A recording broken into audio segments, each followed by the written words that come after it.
저희는 어떤 의미에서 보자면 성경에서 가장 실용적인 책을 지금 대하고 있습니다. 아주 실제적인, 그래서 The Most Practical Book이라고 이렇게 아주 일반적으로 알려져 있는 책인데요. 아주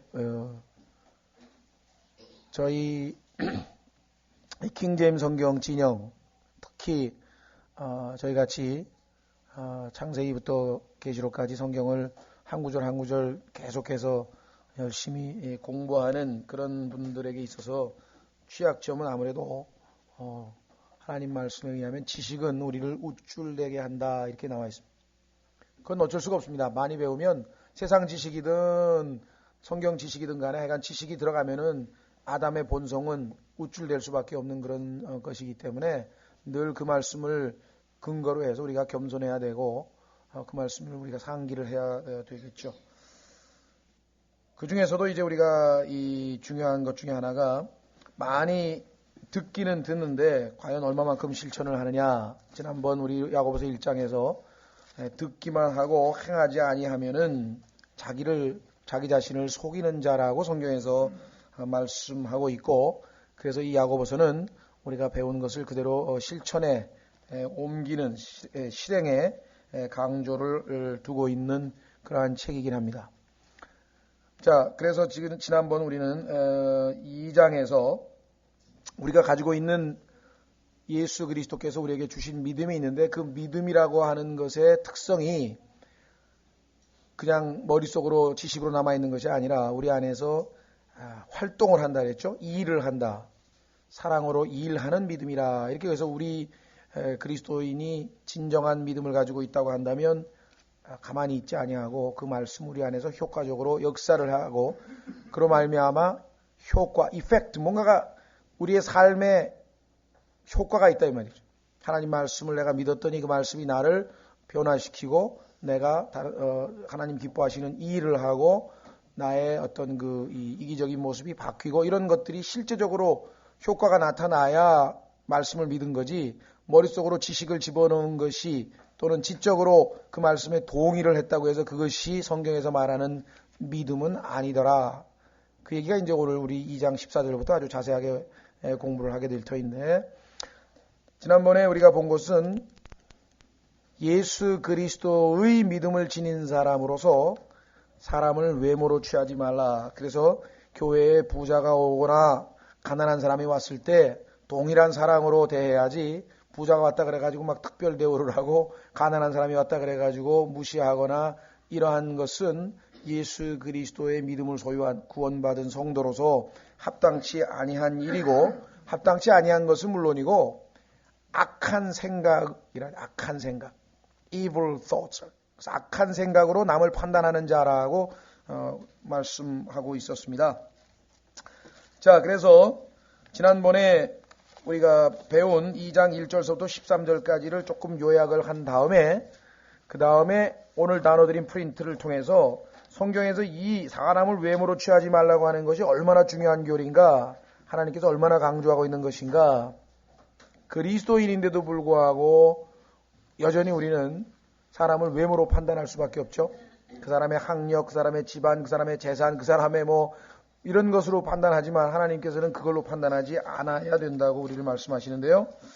자, 우선 지난번에 보니까 교회 안에 가난한 사람, 부자 이런 얘기가 나와 있었습니다. 세상 사람들 중에서 이런 얘기들을 흔히 합니다. 인간은 평등하게 태어났다. 사실은 성경적으로 봤을 때 잘못된 말이죠. 법 앞에 평등하고 모든 사람에게 어떤 우리가 그리스도인으로서 하나님께서 구원받을 기회를 동등하게 주셨다는 면에서는 평등한지 모르지만, 이 세상에 누가 태어나면서부터 평등하게 태어난 사람이 있어요. 부자로 태어난 사람이 있고, 가난하게 태어난 사람이 있고, 머리 좋게 태어난 사람이 있고, 머리 나쁘게 태어난 사람이 있고, 힘 세게 태어난 사람이 있고, 힘 약하게 태어난 사람이 있고. 그래서 성경은 오늘 여기서 말씀하셨지만 모든 인간이 평등하게 태어났다 그렇게 말씀하지 않습니다. 부자로 태어난 사람도 있고, 구원에 관한 한 하나님께서 기회를 다 평등하게 주는 것은 사실이지만 실제적으로 평등하게 태어나지는 않습니다. 그래서 이 평등하게 태어났다고 하지 안 한다는 사실을 우리가 이 구절에서 하나 확인해 볼 수 있고, 더더군다나 두 번째 확인할 수 있는 구절 내용은 그리스도인들 중에서, 즉 하나님의 자녀들이 됐습니다. 그건 누구나 다 예수 그리스도를 믿으면 되죠. 외모와 상관없이, 학력과 상관없이, 그 어떠한 것도 존중할 수 없이 오직 예수 그리스도를 믿음으로 구원을 얻는데, 그럼 구원받은 그리스도인들은 다 똑같다는 얘기냐? 아니다 이 말이에요. 구원받은 그리스도인들 중에도 부자가 있고 가난한 사람이 있고 똑똑한 사람이 있고 모자란 사람이 있고 좋은 옷 입은 사람이 있고 좀 그런, 여기 성경에 그대로 나와 있잖아요. 그래서 그 사실 자체를 우리가 무시해서는 안 된다고 하는 것을 우리가 알아야 되겠고, 세 번째로는 그러함에도 불구하고 잘났던 못났던 부자이든 가난하든 학력이 좋든 많이 배웠든 덜 배웠든 상관없이 우리는 모든 형제들을 다 동일한 사랑으로 대해 주어야 된다. 이것이 지금 예수 그리스도를 믿은 사람의 특징입니다. 세상은 그렇게 안 한다 이게. 여러분도 아시다시피 세상은 딱 봐가지고, 심지어는 그런 사람도 있잖아요. 옛날에 어떤 교회를 다니다가 그 교회를 떠났다는 거예요. 떠난 이유가 뭔지 아세요? 떠난 이유가 뭐냐면 한동안 자기가 사장이 돼가지고 이렇게 잘 나가고 이럴 때에는 그 교회에서 아주 정말 이렇게 좀 이렇게 쳐줬는데, 그래가지고 좀 고급 승용차 타고 다닐 때에는 탁 해가지고, 근데 집안 그 사업이 망해가지고 이제 부도가 나고 막 이래서 엉망이 돼가지고 이제 그 겨우 소위 말하면 이제 프라이드 조그만 차를 타고 들어갔더니 수위가, 프라이드는 안 된다는 거예요. 이 교회 이 좋은 차만 될 수 있대. 이 교회 주차장은. 그래가지고 그냥 막 너무너무 세상 말로 열을 받은 거예요. 무슨 교회가 있다위냐 그러고 생각을 했는데 근데 그날 또 그 교회 목사가 설교한다는 게 가난은 저주입니다 하고 설교를 해버렸으니, 속된 말로 그냥 이게 그냥 몇십 년 다닌 교회를 그날로 그냥 내 이따위 교회는 안 다닌다 그러고서는 그만뒀다고 그런 간증을 제가 들었습니다만, 여기잖아요. 악한, 그죠? 이게 교회에서마저도 그렇게 차별 대우를 하느냐? 차별 대우하니까 여기 써 있죠. 그러지 말라고 지금 써 있잖아요. 예?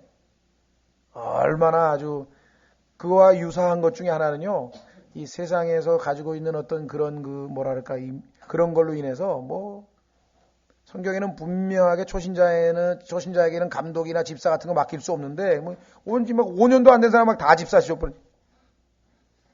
5년 정도 되면요, 성경 한번 읽을까 말까 하고 뭐가 돌아가는지 아무것도 몰라요. 근데 그런 사람을 그냥 이 사람 대학 총장이니까, 장충식 총장도 보니까 교회 다닌 지 5년 만에 안수 집사 탁. 이런 것들이 다 외모로 사람을 취하는 거란 말이에요. 자, 그래서 오늘 성경 구절 한번 쭉 읽어가면서 시간이 걸리더라도 여러분과 제가 이게 얼마나 중요한 것인가. 자, 첫 번째 보시면은요, 교재 프린트 없으시면 저 뒤에 있습니다. 사람을 외모로 취하지 말라라고 하는 명령, 야고보서 2장 1절에 나와 있는데 성경에 무려 15구절이 더 있어요. 자, 보십시오. 신명기 1장 16, 17절. 시간 걸릴 것 같아서 제가 다 쳐왔습니다. 내가 그때 너희의 재판관들에게 명하여 이르기를 너희 형제들 사이에서 사정을 들을 때에 각 사람과 그 형제 사이에 의롭게 재판할 것이며. 자, 재판인도 재판이지만 판단도 의롭게 해야 돼요. 의롭게 판단해야 돼요. 올바르게 판단. 그와 함께하는 타국인에게도 그리할지니라. 재판은 하나님께 속한 것인즉 너희는 재판에서 외모를 보지 말고. 외모를 보지 말라는 내용이 뭐냐? 큰 자뿐 아니라 작은 자의 말도 들으며 권력도 있고 막 쟁쟁하다고 그래가지고 그 사람 얘기만 듣고 작은 자의 말은 안 들으면 안 되는 거죠. 그건 사람을 외모로 취하는 행동입니다. 사람의 얼굴을 두려워하지 말고 너희가 판단하기 어려운 사정이거든 내게로 가져오라 내가 들으리라 하였고. 계속해서 그 다음 구절 보십시오. 신명기 16, 18절 9절. 주 내 하나님께서 내게 주시는 내 모든 성문 안에서 너는 내 모든 지파에 두루 재판관과 관원들을 둘 것이요 그들은 의로운 재판으로 백성을 재판할 것이니라. 너는 재판을 굽게 하지 말고, 자, 똑바로 재판해야 되는데 굽게 하는 사람이 있어요. 두 번째, 사람을 외모로 보지 말며. 야, 가만있어 봐. 저 사람 우리 교회 다니잖아. 저 사람 좀 봐줘야 되겠는데. 그런다든가, 저 사람 우리 학교 출신인데 좀 봐줘야 되겠다든가, 저 사람하고 우리 집안하고 되잖아. 그래서 좀 봐줘야 되겠다든가. 이게 안 된다 이 말이에요. 예? 교회 안에서도 그러한 일이 벌어지면 교회에서 분명히 분쟁이 터졌어요. 그럼 하나님 말씀을 근거로 해서 잘잘못을 시비를 가려야 되는데 가만히 있어봐. 저 사람 내가 잘못했다 그러면 큰일 나. 왜? 헌금 많이 내는 사람이 저 사람 교회 나가면 큰일인데? 그래가지고 잘잘못을 그런 외모를 근거로 해가지고 해버리면은 악하다 이게 하나님 악한 생각이기 때문에 그렇죠? 예. 과거에 여러분들 그런지 모르지만 제가 아는 분인데요. 킹제임 성경을 쓰는 그런 교회에도 그런 일이 있었대요.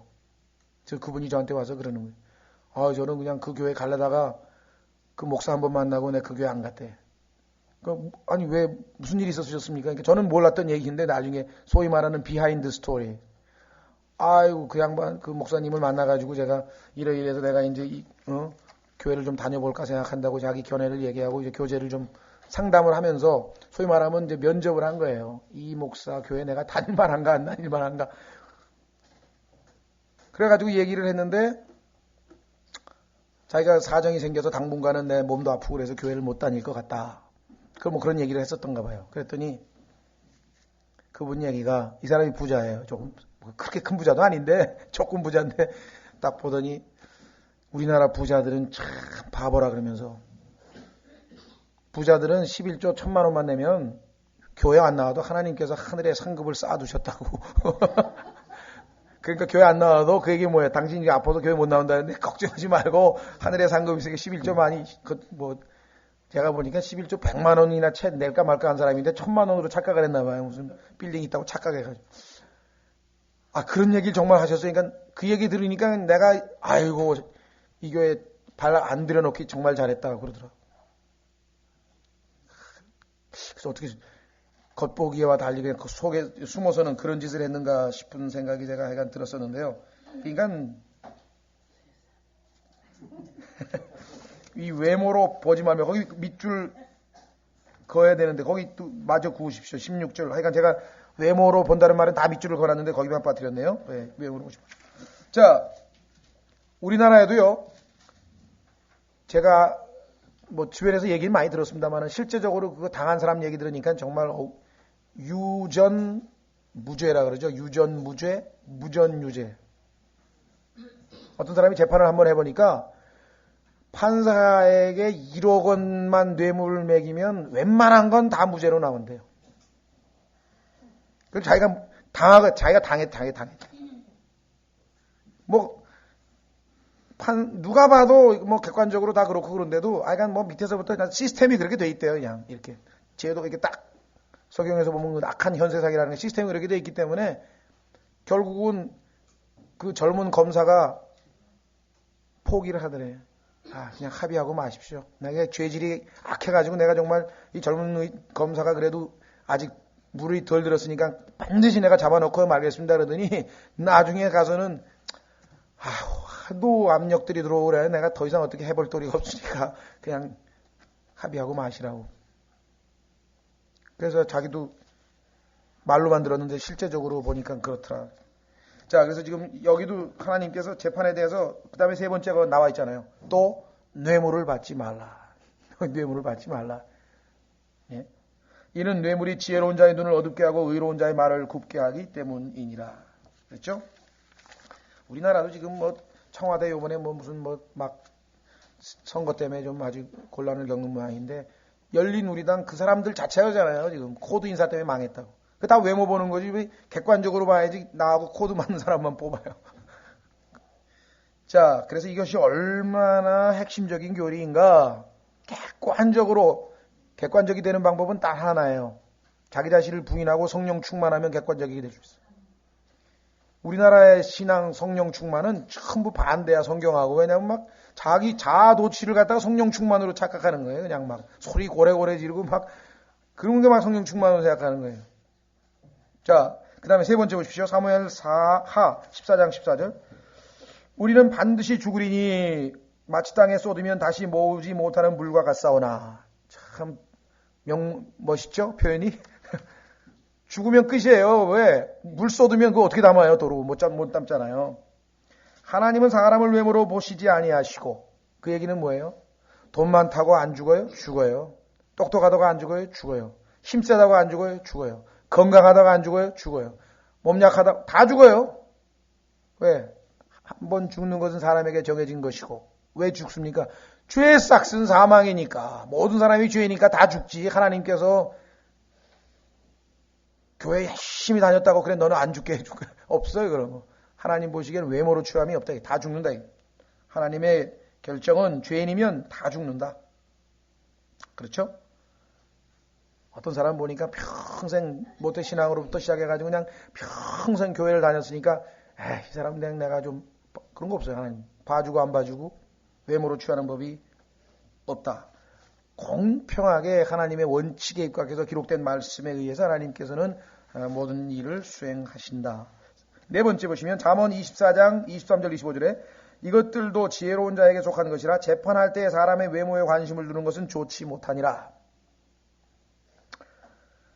사악한 자에게 너는 의로운 자라 하는 자는 백성들이 저주할 것이요.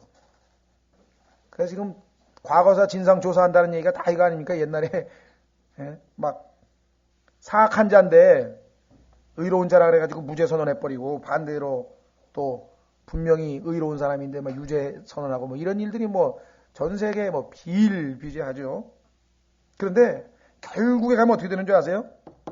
욕먹어요. 백성들이 저주할 것이요 민족들이 몹시 싫어하려니와 그를 꾸짖는 자들에게는 기쁨이 있을 것이요 또 좋은 복이 그들 위에 임하리라. 잠언 28장 21절 다섯 번째 사람의 외모에 관심을 두는 것이 좋지 못하나니 이는 그 사람이 빵 한 조각을 위하여 범죄할 것임이라. 이게 사람을 믿으면요 반드시 낭패를 당하게 돼 있는 거예요. 왜? 사람이라고 하는 것은 뭐냐 여기 나와 있는 것처럼 빵 한 조각에 베드로 대단한 것 같죠? 막 교황, 일대 교황이라 그러고 막 대단하잖아요. 그 베드로가 무슨 짓을 했습니까?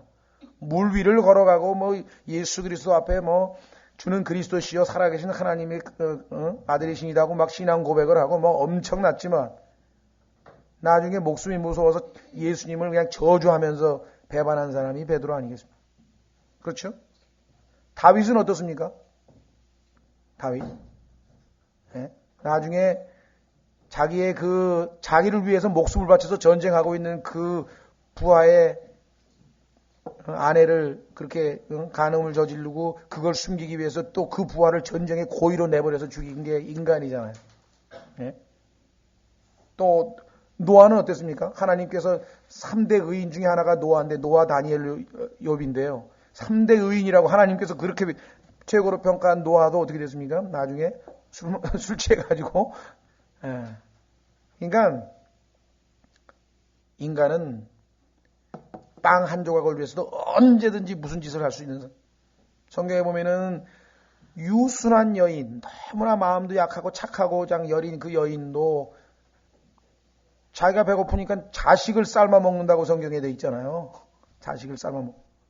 실제적으로 여자 둘이서 오늘은 네 아이 삶아 먹고 내일은 내 아이 삶아 먹자 그래가지고 논쟁 붙어서 솔로몬이 이거 재판했던 유명한 사건이 있었죠. 그렇죠? 그 성경에 뭐라냐면요. 사람은 코로 숨을 쉬는 자니 하나님께서 수에다가 칠 게 뭐가 있느냐. 그러니까 계산할 필요도 아예 치지도 말라 그러죠. 왜? 코만 막으면 죽는 게 인간이죠. 그렇죠? 아무리 막 그냥 뭐 힘이 장사가도 코만 잠깐 물수건에다 코 이렇게 덮어놓으면 그냥 1분도 안 돼가지고 숨이 막혀서 죽는 게 인간인데 거기에 뭘 신뢰하고 말 게 있겠느냐. 그래서 외모를 우리가 관심 두는 건 옳지 않다. 좋지 않다. 다음에 역대하 19장 7절. 역대하 19장 7절. 여러분들 아마 특히 이 잠언 28장 21절은 잘 기억해 두시는 게 좋을 겁니다. 왜냐하면은 교회 다니는 사람들 중에서요. 아주 어리석은 사람 중에 뭐냐면요. 목사 때문에 교회 다니는 사람이 있어요. 참 그 목사 훌륭하더라 보니까 인격이 훌륭하고 뭐라나 언행이 일치하고 말이지. 훌륭하네. 근데 그 사람도 빵 한 조각 때문에 나중에 무슨 짓을 할지 모르는 게 있나니까. 예? 절대로 사람을 우리가 저기해서는 안 됩니다. 저도 과거에 정말 이렇게 받들었던 사람들 중에서 얼마나 많은 그런 실망을 시키는 일들을 많이 보았습니다. 그러니까 지금은 너무나 당연해요. 인간인데. 그래서 자, 그 다음에 우리가 봐야 될 것은 19장 7절 역대하 6번째. 그런즉 이제 너희는 주의 두려우심을 너희 위에 두고 조심하여 행하라. 주 우리 하나님께는 불법도 없고 사람을 외모로 취하는 것도 없으며 뇌물을 받는 것도 없기 때문이니라. 하나님께서 구원은 예수 그리스도를 구세주로 믿는 것으로만 허용된다. 그 이외에는 어떤 방법으로도 구원이 안 돼요. 어떤 사람은 하나님 앞에 헌금을 많이 해가지고 구원 받아보려고 하는 사람이 있고, 주일 성수 해서 또 구원 받아보려고 하고, 아니면 철야 기도해서 하나님의 마음을 아무리 무슨 수단을 써서 구원 받아보려고 해보세요. 하나님은 그 어떠한 뇌물에도 움쩍달싹도 안 한다. 헌금도 마찬가지. 하나님의 은혜를 받기 위해서 내가 무슨, 그렇죠? 구원받은 다음에 하나님께서 내가 뭘 하기 위해서, 기도응답을 받기 위해서 막 헌금을 많이 하다. 여러분 생각에는 그런 사람이 많아요. 사람들 머리 생각에 마치 하나님께서 자기가 막 헌금을 많이 하면 막 자식도 대학도 합격시켜주는, 그렇게 믿고 있는 사람도 있다는 거예요. 하나님께서는요, 외모로 사람을 취하지 않아요. 뇌물도 하나님은 안 통한다. 구원받기 위해서 뇌물수 안 돼요. 은혜 받기 위해서 뇌물수 안 돼요. 하나님 정하신 방법은 뭐냐? 구원은 예수 그리스도를 믿으면 돼. 죄인인 걸 인정하고. 은혜는 뭐냐? 하나님 말씀에 순종하면 그것 이외에 그 다른 방법으로는 안 된다는 거죠. 아무리 외모가 멋있게 생기고 아무리 잘생기고 유대인 안 돼. 이방인 안 돼. 그리스도인 안 돼. 여러분 생각 어떠십니까? 하나님께서 뭐 킹제임스 성경 썼다고 뭐 따로 봐줄 것 같아요? 아이, 천만의 말씀. 너는 킹제임스 성경 쓴 사람들 내 특별히 봐주게 그런 거 없어요. 킹제임스 성경도 그 말씀에 하나님께서 뭐야? 순종하면 하나님 주시는 은혜를 받는 거죠. 저는요 성경적으로 그냥 올바른 독립침례교회를 다녔거든요. 그거 안 쳐져요. 누가 쳐져요? 그거? 하나님 앞에 그거 안 통하는. 하나님께서는 하나님의 말씀에 어떻게 반응했느냐 그걸만을 보신다. 그래서 뇌물도 안 받는데. 자, 에베소서 6장 9절 7절에 보시면 이제 신약이네요. 너희 주인들아 너희도 종들에게 이 같은 일들을 행하고 협박하는 일을 삼가라. 이는 너희 주인도 하늘에 계시기 때문이니 그분께서 사람을 외모로 취하지 아니하신 줄 너희가 아느니라. 중요한 얘기죠. 하늘에 계신 주인이 계시니까 그 하늘에 계신 주인이 대해주듯이 누구를? 너를 대하듯이 너도 다른 사람을 대해야 되는데 자기가 주인이라 그래가지고 종을 말이죠. 무시하거나 멸시하거나 이런 일이 있어서는 안 된다는 것입니다. 그렇죠? 네. 그래서 교회에서 예를 들면 사회적으로 아주 지위가 높은 사람인데 그 사람은 오늘 우리 교회 전부 다 대청소를 하겠습니다. 다음 주 우리 뭐 예를 들면 창립 몇 주년 기념일인데 우리가 손님도 오시고 그러니까 뭐 우리 1년에 한 번씩 대청소를 합시다. 청소를 했다고 해요. 근데 저분 보니까 장관이야. 그러니까 그 사람이 어떻게 이 마대자루를 짚고 청소를 하니까 그러니까 저분은 청소에 좀 빼주십시오. 이게 안 된다 이 말. 그러면 뭐 사회적으로 당신은 저 화장실 청소나 해. 누구 화장실 청소를 시킨 그거를 외모를 가지고 판단해 가지고 한다? 근데 사회에서는 그런 걸 하거든요. 그러니까 교회에서는 그런 일이 없어야 된다 이 말. 오히려 참 더 반대가 돼야 되겠죠. 예를 들면은 과거에 한 유명한 아마 미국에서 있었던 일이 모양인데 장군이 흑인 노예가 이렇게 지나가고 있었는데 그 흑인 노예가 장군을 보면서 이제 모자를 벗으면서 인사를 했다 그래요. 그러니까 이 장군이 마찬가지로 모자를 딱 벗으면서 인사를 하면서 먼저 지나가도록 자리를 양보해. 그 사람들이 보기에는 아니 저 흑인 노예에게 어떻게 신분이 높으신 장군이 그렇게 할 수 있느냐. 그 장군 왈 무슨 소리인지 아세요? 내가 노예보다도 친절함과 예의에 있어서 수준이 더 떨어진다고 해서야 말이 되겠느냐. 그렇잖아요. 저 사람이 나보다 더 친절해 있을 수 없다는 거예요. 내가 더 많이 배우고 그래서. 하나님의 자녀도 마찬가지. 하나님의 자녀도 마찬가지. 예수 그리스도의 믿음을 가진 사람이라고 한다면은 어떻게 내가 남을 섬기는 데 있어서 덜 수준이 그 사람보다 더 모자라 가지고 되겠느냐. 예? 자, 그래서 우리는 여기 나와 있는 거 주인, 종, 그러나 하나님 앞에서는 다 형제들이고 외모로 취해서는 안 된다. 자, 그 다음에 8번째 로마서 2장 9절에서 11절 보시면요. 악을 행하는 각 사람의 혼 위에 환난과 곤고가 닥치리니 먼저는 유대인의 혼 위에요 또한 이방인의 혼 위에며 선을 행하는 각 사람에게 영광과 존귀와 화평이 있으리니 먼저는 유대인에게요 또한 이방인에게로다. 이는 하나님께서 사람을 외모로 취하지 아니하시기 때문이라. 그렇습니다. 그리스도인들 중에서도 보면은 가끔가다 그런 얘기를 하시는 분들이 있는 것 같아요. 워싱턴이요? 거기 가면 안 돼요. 깜둥이들이 그냥 막 득실대는데요. 그 말 딱, 깜둥이라서 특별히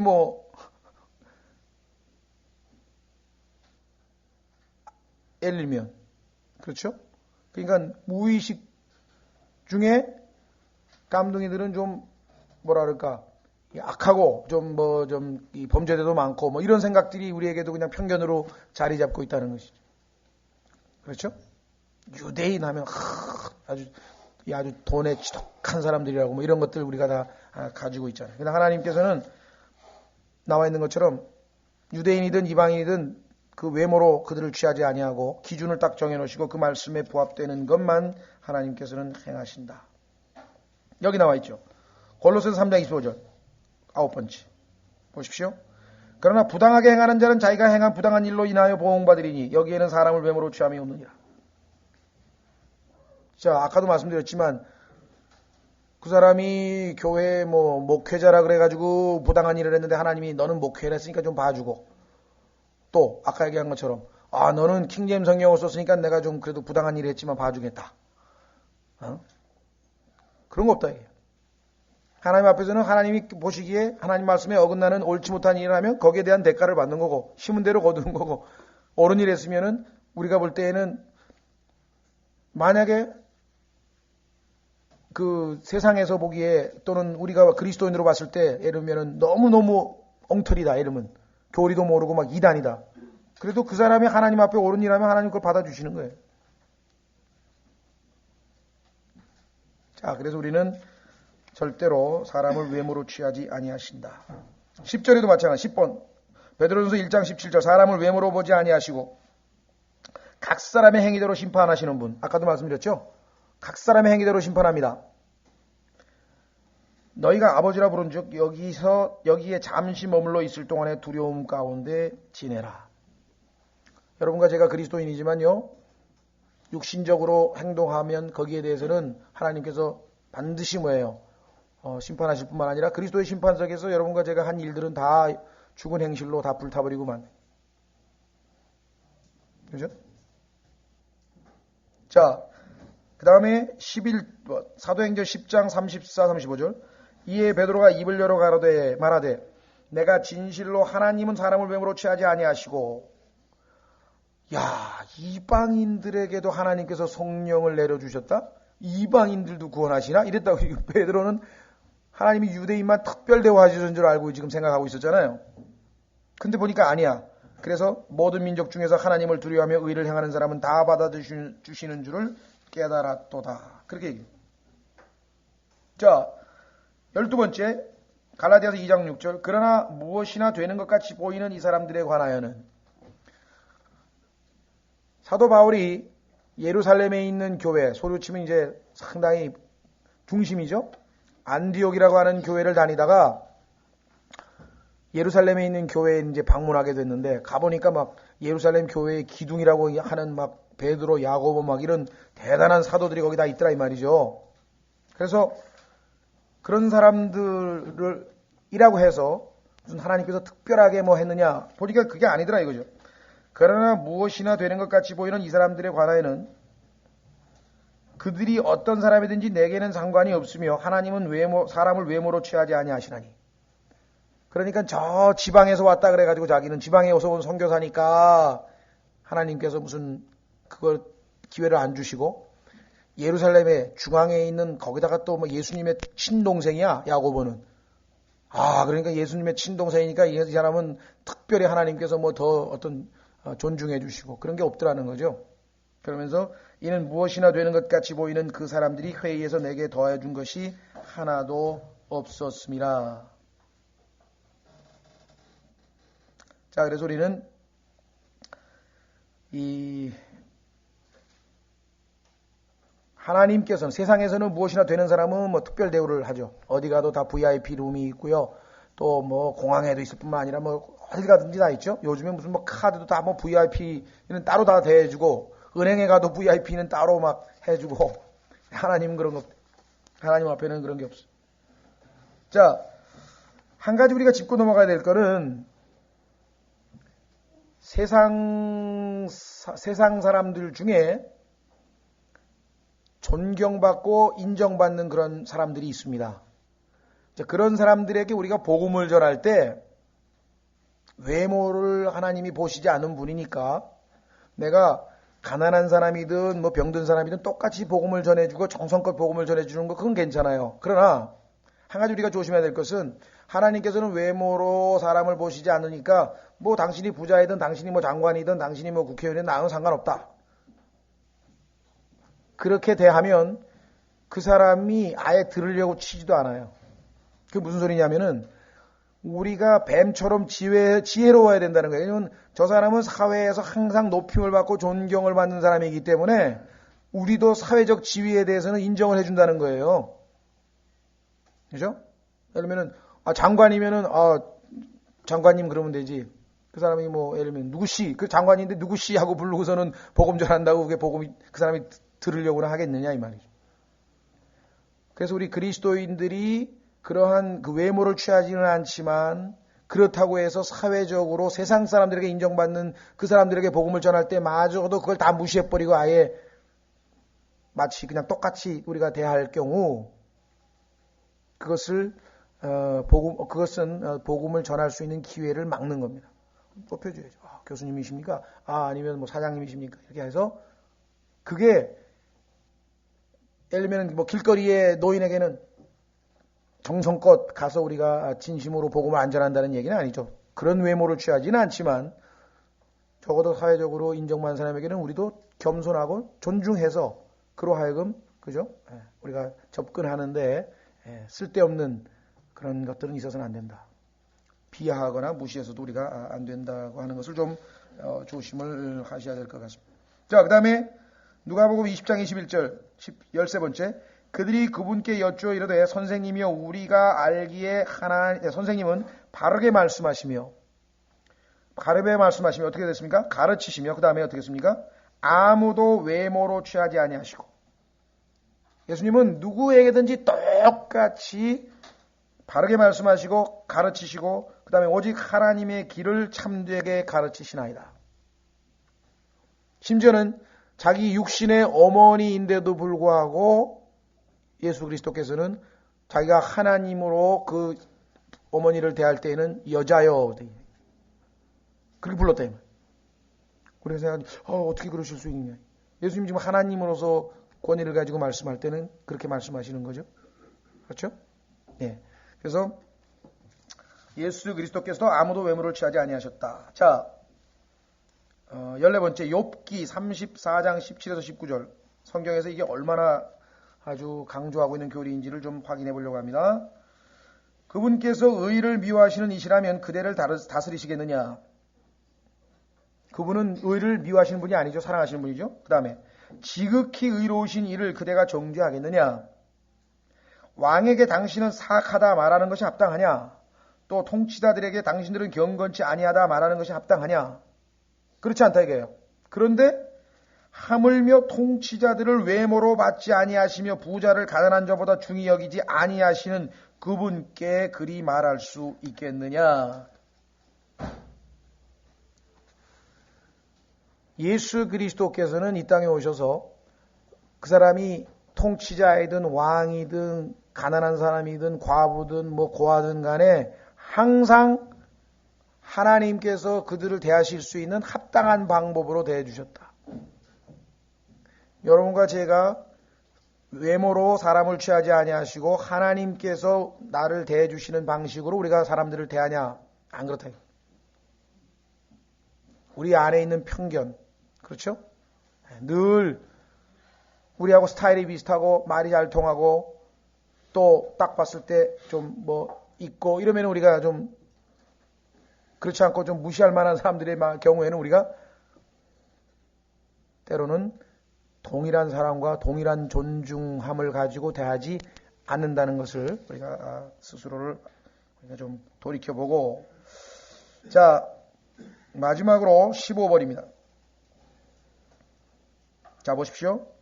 이들은 투덜거리는 자들이요. 이 유다서 16장에 나오는 자들은요, 소위 말하면 마귀가 교회 안에 구원받지 못한 마귀의 일꾼들을 집어넣어서 그들이 어떠한 행실을 하는지 유심히 살펴볼 것을 성경에 말씀하고 있는 내용인데, 투덜거리는 자들이요, 불평하는 자들이며 자기 정욕대로 걷는 자들이라.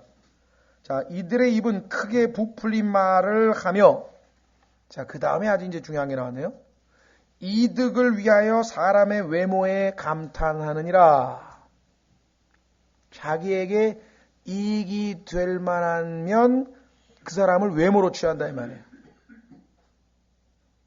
딱 보니까 야, 저 사람이 우리 교회에 오면은 헌금도 많이 할 것 같고, 야, 꼭 그런 어떤 걸 가지고 그 사람을 대하고, 아유, 저 사람 뭐 우리 교회 나와봐야 뭐, 에이.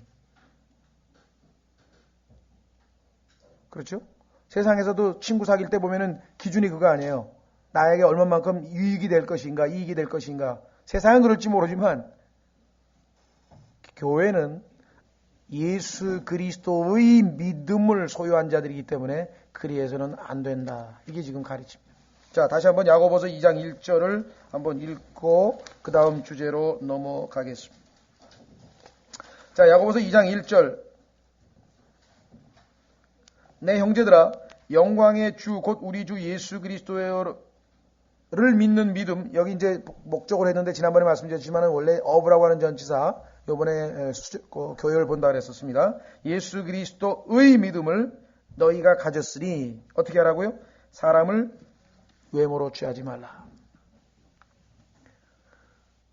예수 그리스도께서 우리에게 주신 믿음을 우리가 소유한 사람은 그 믿음이 바깥으로 표현되는 여러 가지가 있는데, 형제를 사랑하는 것도 있을 것이고, 긍휼 불쌍한 사람을 불쌍히 여기는 마음도 있을 것이고, 여러 가지가 있는데 그 중에 아주 중요한 게 하나가 뭐냐? 사람을 외모로 취해서는 안 된다. 부자이든 가난한 사람이든 능력이 있는 사람이든 없는 사람이든 배운 사람이든 안 믿은 사람이든 약한 사람이든 강한 사람이든 남자든 여자든 어린아이든 노인이든 다 뭐예요? 동일한 그리스도의 사랑으로 대해 주어야 된다. 그래서 이것이 아주 신약, 구약 합쳐서 하나님께서 누차 반복해서 말씀하시는 아주 중요한 핵심 교리다. 자, 그래서 이제 14절부터 두 번째 교리로 넘어가는데요. 잠깐만요. 근데 한 가지 가끔 이 창세기 4장 때문에 이 교리에 대해서 의문을 제기하는 사람도 있습니다. 한번 확인해 보겠습니다. 창세기 4장을 얼핏 보면은 이상하다. 하나님께서 외모로 사람을 취하시나? 왜 가인은 거부하시고, 그렇죠? 아벨은 받아주시고, 똑같이 하나님 앞에 나아가는데 뭐가 왜 그러냐 이거예요. 자, 오해하지 마시고 한번 잘 보십시오. 창세기 4장에 보시면 그 유명한 가인과 아벨의 얘기가 나오는데 4장 1절부터 보십시오. 아담이 자기 아내 이브를 알매 이브가 수태하여 가인을 낳고 이르되 내가 주께로부터 남자를 얻었다 하니라. 이브가 또 가인의 동생 아벨을 낳았는데 아벨은 양을 지키는 자이나 가인은 땅을 가는 자더라.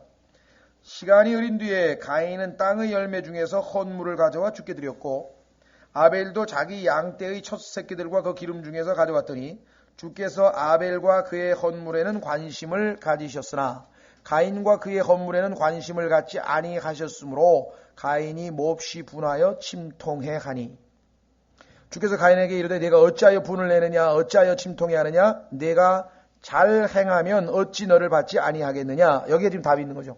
겉보기에는 하나님께서 차별 대우를 두어서 누구는 받아주고 누구는 안 받아줬다 이렇게 생각할지 모르지만 기준은 뭐예요? 여기 나와 있네. 내가 7절 잘 행하면 어찌 너를 받지 아니하겠느냐. 잘못 행했다 이 말이에요. 하나님이 정해주신 기준은 무엇이었습니까? 반드시 하나님께 나오는 자는 피의 희생물, 피를 하나님 앞에 가지고 와서 자기의 속죄죠. 속죄를 대신하도록 그렇게 하나님께서 가르쳐 주셨죠. 그래서 여러분 잘 아시는 것처럼 아담이 무화과 잎으로 자기 자신을 가리웠을 때 하나님께서 짐승을 잡았는데 그 짐승은 우리가 성경적으로 볼 때 어린 양을 잡아서 피를 흘리고 그걸 통해서 하나님께서 그 아담의 죄를 용서하시고 그 어린 양의 가죽으로 옷을 만들어서 완전히 아담을 가리워 주셨다. 그래서 아담과 이브 어머니 아버지로부터 하나님께서는 어떻게 하면 받아주시는가에 대해서 들었고, 그렇죠? 들었고 그래야 믿음이 생기니까. 믿음은 들음에서 나온다. 들음은 하나님의 말씀으로 말미암았다. 그러니까 하나님의 말씀을 아버지 어머니를 통해서 가인도 들었고 아벨도 들었습니다. 그렇죠? 둘 다 기회는 동일하게 주어졌어요.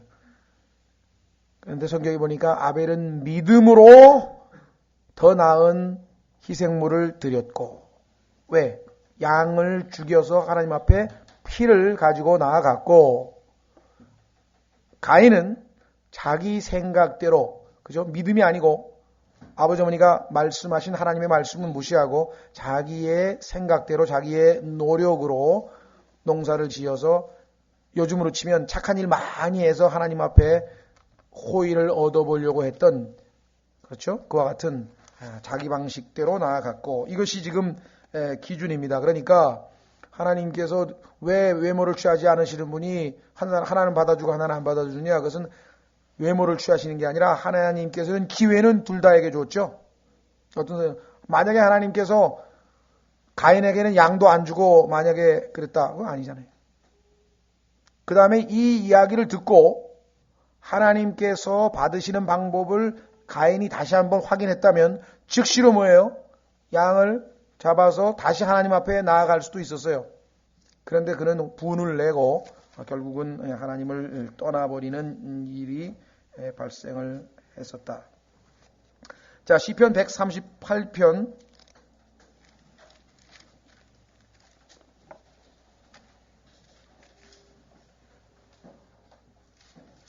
6절 보시면은요. 시편 138편 6절.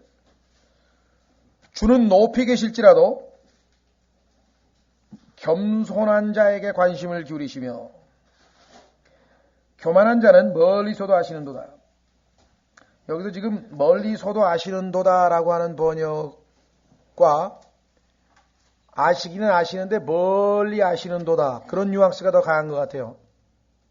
겸손한 자는 가까이 늘 관심을 가지고 계시지만 교만한 자는 멀리, 하나님께서 아시더라도 관심 없이 좀 그냥 멀리 두신다, 이런 뉘앙스인데 지금 여기서는 멀리서도 다 속마음을 아신다, 그렇게 지금 번역이 된 것 같습니다. 제가 볼 때는 이 문맥으로 봤을 때에는 멀리 두신다, 멀리, 가까이 안 하신다, 아마 그런 뉘앙스 같아요.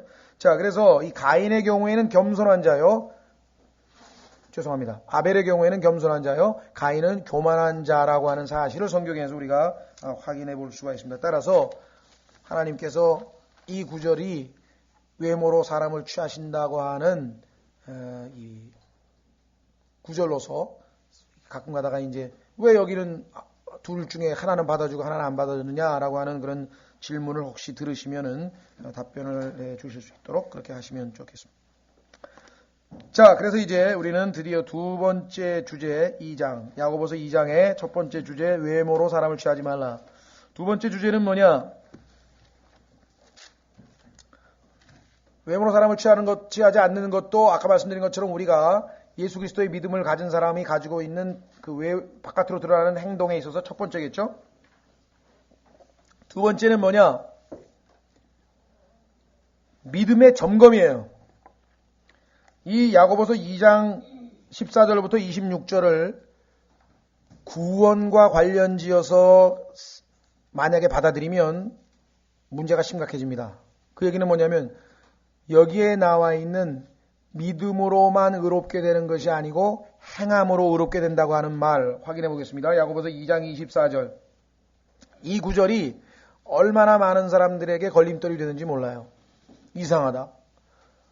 율법의 행위로는 의롭게 될 육체가 없나니. 로마서에서 그렇게 많이 배웠고 그 어떠한 선행으로도 구원받지 못하고 오직 믿음으로 의롭게 된다는 얘기를 그렇게 우리가 복음의 핵심이라고 들었는데, 아니 느닷없이 여기에 보니까 24절에 앞뒤 문맥을 딱 띄워가지고 요 구절만 뚝 띄워보세요. 그런즉 너희가 알거니와 사람이 행위로 의롭게 되고, 이건 완전히 복음이 완전히 무너지는 거예요. 오직 믿음으로만 되는 것은 아니니라. 요 한 구절만 딱 띄워서 보면은 로마서가 다 완전히. 그래서 지난번에 말씀드렸죠. 어떤 사람이 컴퓨터에다가 로마서 4장하고 야고보서 2장을 동시에 집어넣었더니 로마서 4장에서는 오직 사람이 율법의 행위로 의롭게 되는 게 아니라 믿음으로만 의롭게 된다고 돼 있고, 여기는 행위로 의롭게 된다고 돼 있으니까 명백한 모순이다 이렇게 나와요. 명백한 모순이다. 그러나 야고보서 2장의 문맥은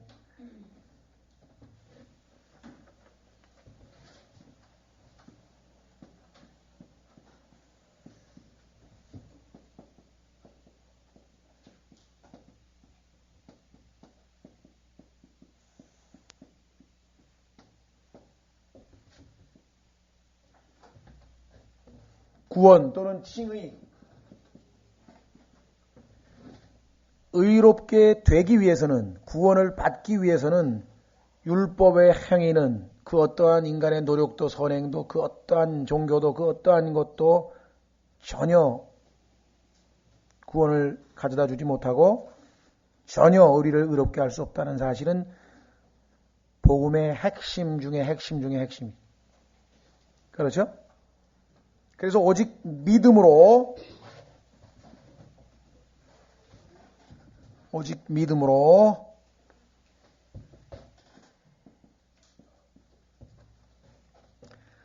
그래서 에베소서 2장 9절에 보니까 by grace, 은혜로, through faith, 믿음을 통하여. 은혜라고 하는 것은 뭐예요?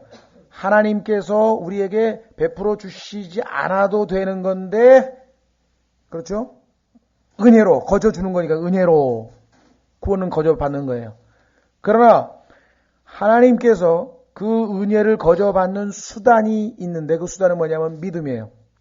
이따가 좀 말씀드리겠습니다만, 칼빈주의자들이 실패하고 있는 것은 뭐냐면은, 칼빈주의자들은 성경은 은혜로 믿음을 통하여 구원을 받는다 그랬는데, 칼빈주의자는 믿음을 싹 빼버리고 은혜로만 얘기해요. 은혜로.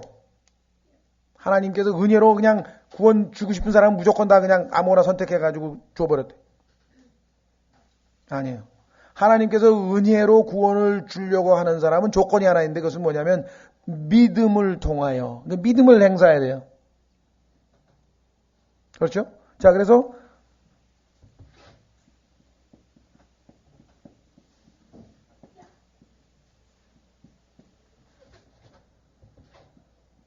그런데 믿음으로 의롭게 됐어요.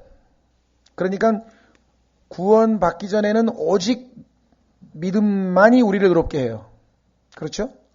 그런데 구원 받은 사람이 그 믿음을 소유했어요. 이제 믿음을 갖게 되어서 구원을 받게 됐는데, 그 믿음은 결코 외롭게 홀로 지내지 않는다. 그 얘기는 뭐냐면 반드시 행위를 열매로 낳는다.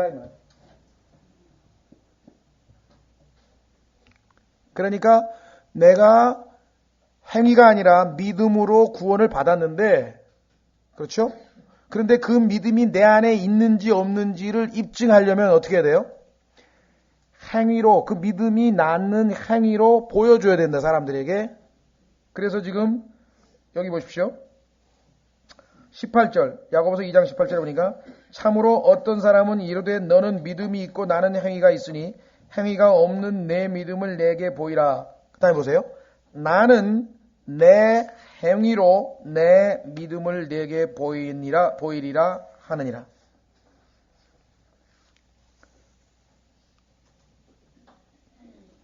그러니까 만약에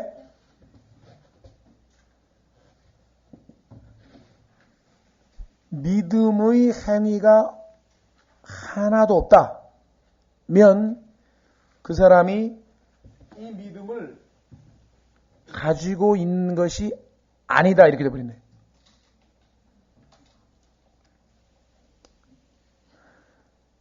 구원을 얻기 위해서는 그 어떠한 율법의 행위도 요구되지 아니하고 예수 그리스도께서 십자가에서 다 이루었다 하신, 다 이루어 놓은 그 사실을 우리가 믿음으로 받아들이는 거죠. 그 구원을 얻었어요. 그런데 그렇게 해서 진짜 믿었는지 안 믿었는지를 알아볼 수 있는 시금석이 있어요. 테스트해 볼 수 있는 방법이 있어요. 근데 그 방법은 뭐냐면은 그 사람이 가지고 있는 믿음은 어떤 믿음인지를 보면 아는데, 여기 오늘 보면은 어떤 사람은 말로만 하는 믿음이라 해요. 어떤 사람은 머리로만 아는 믿음이란 말이에요. 진짜 믿음이었다면, 구원을 받은 진짜 믿음이었다고 한다면, 구원을 받기 전에는 아무런 행위가 없지만 진짜 믿음을 거저 선물로 받았다면, 그런데 그 선물을 받은 그 믿음은 어떤 믿음이냐? 행위를, 일을 하는, 열매를 맺는 그러한 믿음이다. 그런데 하나도 뒤에 변화된 삶도 없고 하나도 어떤 그 선행도 없고, 그렇다면은 정말 네 안에 믿음이 있는 건지 그게 의심스럽다. 자, 그래서 한번 확인해 보겠습니다. 고린도후서 13장. 고린도후서 13장에 보시면은요.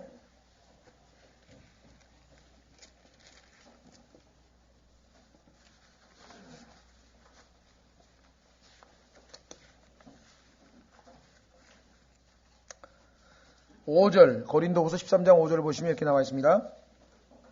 고린도후서 13장 5절. 너희가 믿음 안에 있는지 너희 자신을 살펴보고 너희 자신을 입증하라. 이것이 야고보서 2장 14절서부터 26절까지 요구하고 있는 그 얘기예요. 정말 내 안에 믿음이 있는지, 정말 네가 믿음 안에 있는 사람인지를 한번 스스로 어떻게 하라? 살펴보고 너희 자신을 입증하라. 예수 그리스도께서 너희 안에 계신 줄을 너희가 스스로 알지 못하느냐? 그렇지 않으면 너희는 버림받은 자니라. 그러니까 내가 예수 그리스도를 믿었을 때 그 믿은 믿음이 진짜 믿음인지를 한번 우리가 examination, 검토, 확인해 볼 수 있는 방법이 바로 이것이다 이 말이죠. 그렇죠? 자, 그래서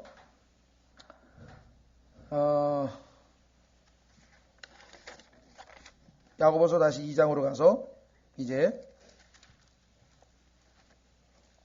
본문을 한번 우선 보겠습니다. 뭐라고 얘기하는가? 내 형제들아, 사람이 믿음이 있노라 말하면서. 자, 여기 이제 말하면서의 밑줄을 치세요. 말은 해. 우리나라는 잘 모르겠어요, 제가. 왜냐면 우리나라 사람들은 구원에 대해서 물어보면 자꾸만 구원파라 그러면서 이상하게 생각하는데, 미국 같은 경우에는 그걸 사람에게 복음 전하기 전에 Are you saved? 구원 받으셨어요? 이렇게 물어본다고요? 그런데 미국의 이 남부 지방은요, 미국의 남부 지방은 바이블 벨트라 그래가지고 아주 복음이 왕성하게 전파되고 그래가지고 어렸을 때부터 그 웬만한 사람은 복음을 안 들어본 사람이 거의 없을 정도예요. 그런데 놀랍게도 10명 중에 8, 9명은 구원받았냐고 물어보면 다 구원받았다 그래요. 근데 실제로는 구원을 못 받았어요. 무슨 말이 이해가 되세요? 여기 지금 키워드가 뭐냐면 말하면서예요. 말하면서. 자, 보세요. 제가 지난번에 제 한 교제, 가끔 만나는 어떤 분이 저한테 그런 질문을 했잖아요. 이분은 구원 받으신 분이에요. 오랫동안, 하여간 뭐 40년 넘게 가톨릭에 있다가 이제 복음을 받아들여서 눈을 떠서 구원을 받았는데, 구원 받고 나니까 자기 동창이나 이런 사람들 중에 혹시 구원 못 받은 사람이 있는지 이런 걸 이제 궁금해가지고서 이제 만났던 모양이에요. 그래서 제가 이제 구원 간증을 쫙 하니까 그 친구 중에 한 사람이, 야, 너도 구원 받았냐? 그럼 너 하늘나라, 너 천당 가는구나. 나도 천당 간다, 이게야. 구원 받았다, 이게야. 그 너하고 나하고는 은혜로 구원받아서 이제 천당 가는 게, 하늘나라 가는 게 다 정해진 거 아니냐? 그렇다 얘기야. 그러면서 한다는 소리가, 야, 그럼 이제 우리는 이 땅에서 무슨 짓을 해도 하늘나라 가는 거 확실해. 구원의 영원한 보장도 배웠어, 또 어디서 교리로. 그럼 어떻게 하겠다는 거야? 참 민망스럽지만요, 오늘 둘이서 오입하러 가자 그러더래요. 그래서 그 얘기를 듣고 와갖고 황당해가지고 이 양반이 믿은 지 얼마 안 됐으니까 너무 충격을 받아가 전화를 해서 저한테, 아니 형제님, 내 친구 중에 만났는데 이런 얘기를 했는데 이놈이 구원 받은 겁니까? 그래서 내가 100% 단정을 못 짓지만 구원 안 받을 가능성이 99%인데 혹시나 구원받은 사람들 중에서 미혹돼가지고 하나님께서 너무 은혜를 베푸시다 보니까 마귀에게 미혹돼가지고 혹시 그럴 수 있는지는 내가 잘 모르겠는데 아마 아닐 겁니다. 왜? 말한다게 구원받았다는 사람 많아요. 가톨릭 신자 물어보세요. 구원받았냐 물어보냐. 구원받았다는 사람 많아요. 말하는데 말. 그렇죠? 자, 그러니까 어떤 사람이 구원받았다고 말하는 그것이 그 사람에게 믿음이 있다는 것을 입증을 못한다. 그래서 여기 나와 있잖아요. 믿음이 있노라 말하면서 행위가 없으면 무슨 유익이 있으리요? 믿음이 그를 구원할 수 있겠느냐? 그런 믿음은 뭐예요? 구원을 가져다 주는 믿음이 아니야. 이 믿음이 돼야 되는데, 믿음은, 이 믿음의 행위가 나와야 이게 진짜 믿음인데, 이 사람의 믿음은 뭐냐면 행위가 하나도 안 나와서, 그러니까 이 사람 믿음은 영털이 믿음이다. 이게 영털이 믿음. 자, 그래서 15절, 만일 형제나 자매가 헐벗고 일용할 양식이 없는데 너희 중에 누가 그들에게 이르되 평안히 떠나가라. 자, 여기 이르되라고 하는 말 보세요. 16절에 이르되. 이르되가 뭐냐면 아까 14절에 나와 있는 말하면서하고 똑같은 거예요. 말만 하는 거야. 당장 지금 굶어 죽게 생겼는데 뭐라고 얘기하냐면 평안히 떠나가라. 그 말을 할 수 있어. 따뜻하게 하고 배부르게 하라. 말만 하면 뭐해? 아니 지금 평안히 따뜻하게 하고 배부르게 할 수가 없는 사람에게 지금 말로만 했어요. 그리고 자기는 집에 가서 맛있게 밥 먹었어. 그럼 어떻게 된 거예요 이게 지금? 그 몸에 필요한 것들을 주지 아니하면, 필요한 것들을 주지 아니하면 어떻게 됩니까? 무슨 유익이 있으리요? 이와 같이 믿음도 행위가 없으면 그것만으로는 죽은 것이라. 하나님께서 자기 자신을 내어주셔서 우리를 구원하셨다고 그렇게 그 믿음, 그분을 내가 믿었노라고 그렇게 말은 했는데, 그렇죠? 실제적으로 그 사람은 물론 이럴 경우는 있죠. 정말 그러면 그리스도인은 저런 상황이 그 상황이 생기면은 100% 항상 그렇게 순종하느냐? 물론 그렇지 못할 때가 있겠죠. 그러나 적어도 웬만한 경우에는 그렇죠. 그리스도인이라면 이거 좀 내가 지금 아니라 어떨 때는요. 내가 이건 속는 것 같다 그러면서 그냥 줘요. 그런 경우도 있어요. 저 몇 번 찾아왔는데 여기 아무리 얘기만 들어봐도 신뢰는 안 가는데 그렇다고 내가 알지 못하는데 이거 당장 굶는다는데 어떻게 해?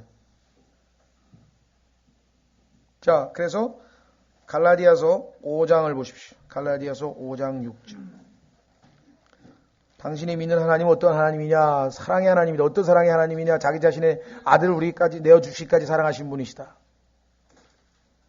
그런데 그러한 사랑을 받았고 그러한 사랑의 하나님을 믿는다고 말은 하는데 주변에 있는 사람이 당장 굶게 생겼는데 아무것도 안 줬다.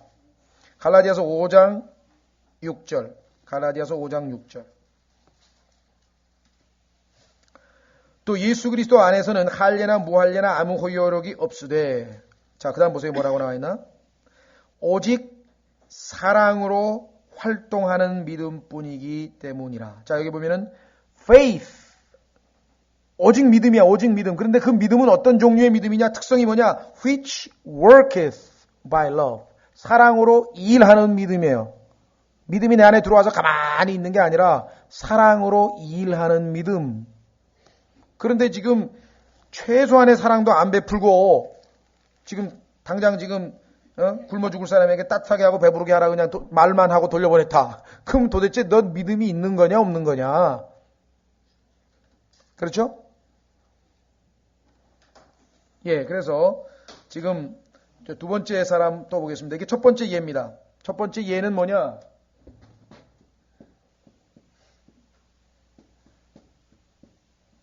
첫 번째는 뭐라고 말했냐면은 자기가 믿음이 있다고 말했어요. 그렇죠?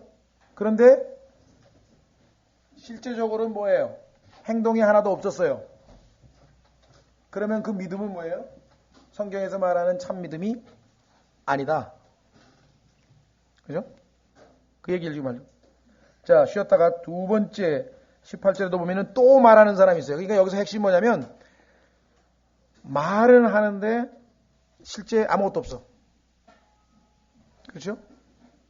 어떤 사람이 자기 요즘에 보면 뭐 그런 사람 많잖아요. 말로 뭐 예를 들면 뭐 나는 뭐 어디서 하고 뭐 나중에 보니까 실제적으로는 아닌 경우 뭐 학위도 그렇고 뭐 모든 게 지금 다 그렇대요. 그래서 우리도 정말 내가 가진 믿음이 참 믿음인지 아닌지를 우리가 확인할 수 있는 방법은 뭐냐? 성경에 보니까 믿음이라고 하는 것은 보이지 않는 것들의 뭐예요? 예. 증거라 그랬잖아요. 바라는 것들의 실상. 그렇죠? 내가 바라는 것 안 보인단 말이에요. 그런데 그걸 보이게 할 수 있는 방법은 뭐냐면 내가 행위로서 보여줄 수 있다. 왜? 증거니까. 믿음이라고 하는 것이. 그래서 믿음 자체는 보여줄 수 있는 방법은 믿음이라는 것은 추상적인 건 어떻게 보여주겠어요? 보여줄 수 있는 방법은 뭐예요? 행위라는 거예요. 그렇죠?